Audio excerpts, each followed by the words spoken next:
জি। আসসালামু আলাইকুম। এই নিন মসজিদের হাদিয়া। ওয়ালাইকুম সালাম। না ছোট, আমাদের লাগবে না, আমাদের ঘরে অনেক খাবার আছে, তুমি অন্য কাউকে দাও। ঠিক আছে ভাইজান।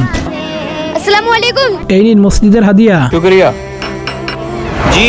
আসসালামু আলাইকুম। ওয়ালাইকুম আসসালাম। এই নিন মসজিদের হাদিয়া। আরে ছোট, একটাই হবে না, আমরা 3 ভাই, আর 3 জনই আলাদা আলাদা, 2টা আরো লাগবে। আচ্ছা এই নিন আরো 2টা। এক সপ্তাহ পর।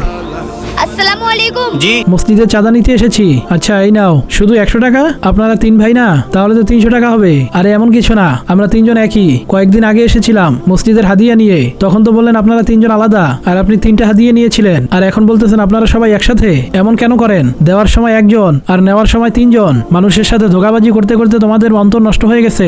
এখন তোমরা আল্লাহর ঘরকেও ঠকাও। নিয়ত পরিষ্কার করো। মসজিদে 200 টাকা কম দিলে তোমার বড় কোনো লাভ হবে না, কিন্তু বেশি দিলে অবশ্যই অনেক সওয়াব পাবে। আল্লাহর ঘরের জন্য মন খুলে দান করা শেখো। ভিডিওতে একটি লাইক দিন, আর আপনি মসজিদে দান করেন কিনা কমেন্টে লিখুন।